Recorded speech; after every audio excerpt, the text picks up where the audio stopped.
Gen 4 two-tone.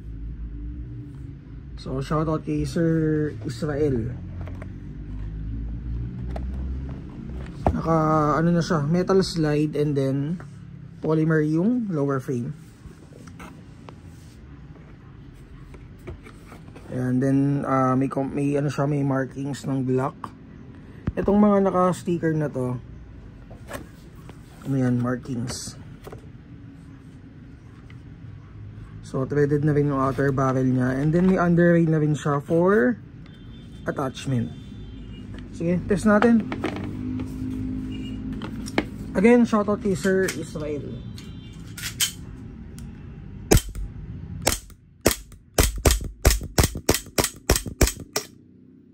Gas up. So kinulang sa gas.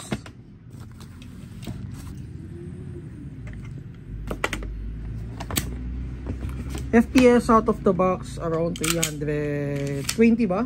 Parang ganun. Ayun nga, sa 320. Okay, so thank you kay bossing. Guys, check nyo to sa ano natin, budget meal natin. Budget meal folder.